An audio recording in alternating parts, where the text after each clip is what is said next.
Okay, new Ashlands terrain image from the outer part of Ashlands.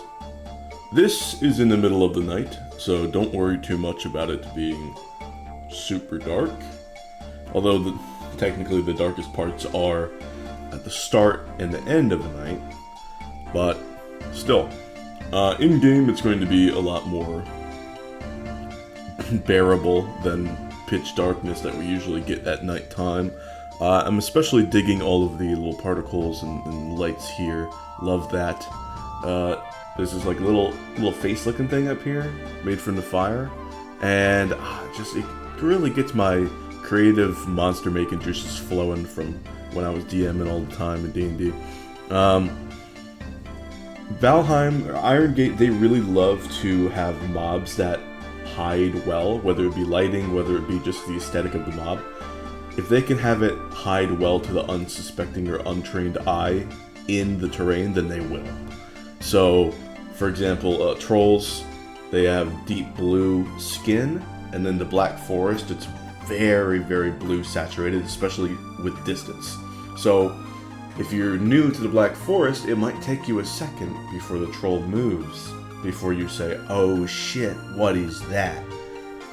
Love that moment. That is an amazing moment for every new player and every player going in fresh to a new biome. And I assume we'll have it here as well. Something else that's really cool is yawls in the Mistlands. Their little tentacles hanging down almost can be mistaken to the inexperienced or even experienced player for some Yggdrasil trees that are really clustered in the distance. So maybe there's a yawl hiding behind those trees, maybe they're not. So a lot of hiding in this instance. There's also, of course, the classic, I think the most classic incident of, oh shit, there's a mob, is raids. When they start descending down upon you, and you're like, hey, my troll gear looks extra blue right now. Oh, it's a wraith. Love that. Every time I love that. And of course I love it because they also drop amazing loot in the chain, but oh man, I'm just excited to think what could they make and have almost hide in this environment. Oh, that looks cool. I also really like this area because it is just ash and darkness. Beautiful. Nothing hiding my vision here. Just pull out my Mistwalker and Verger Lantern and keep on going. Also, the low light means good sneak strats. Yes, classic good sneak strats. Arbalest is going to be very strong, I assume, in the Ashlands. He's got Skull and Hottie out. Of course, that's probably going to be good. I think the Arbalest, because it's so ranged and you can see for so long, is going to be a little bit better. But, oh man, that's not to say Skull and Hottie is going to be ain't nothing to sneeze at. It's going to be pretty nice.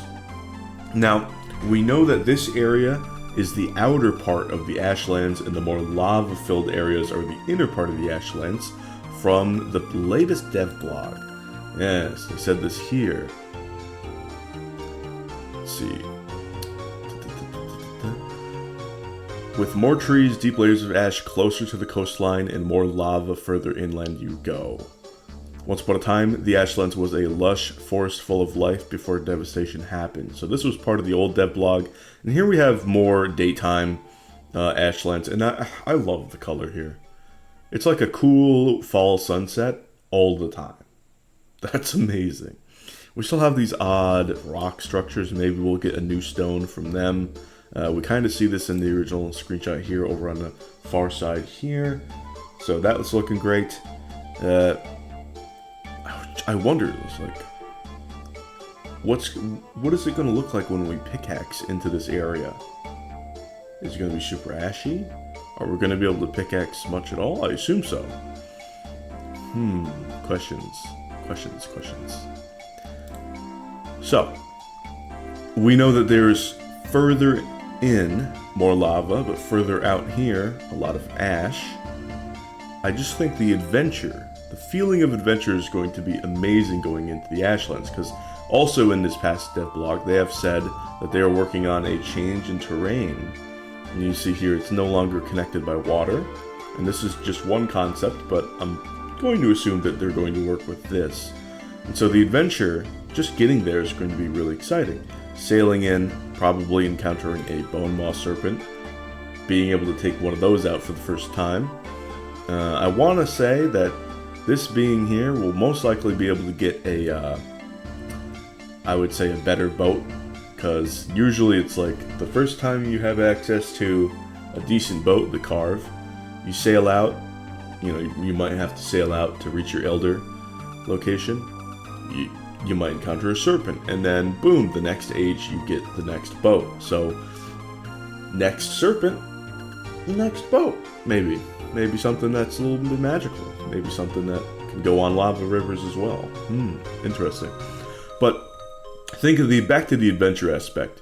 You slay this thing, maybe you drag it onto the ash, and then you're dealing with it, which is great. Killed it on this thing with harpoon. Maybe it doesn't even work with the harpoon. Maybe you need an upgraded harpoon or something. I don't know. I don't know how it's going to be. It's exciting to think about. And then you finally land in these proper Ashlands. You're trying to explore. You're trying to scout out a good spot to build an outpost with a portal in it and such. And maybe crafting outposts for the future so you don't have to sail everything all the way back and experience bone maws all the time. The sense of adventure. Pull out your lantern and you walk through. Maybe put on the wisp light as well for extra light. Man, this is just exciting. This just makes me so excited for the future of Valheim and the Ashlands in particular. Now, I'm going heavy off vibes right now because that's pretty much all that I have. The mechanics and how things are implemented, and we'll have to see how it actually turns out. But I am excited, and I hope you guys are too. Thank you so much for watching, and I'll see you guys some other time. Bye!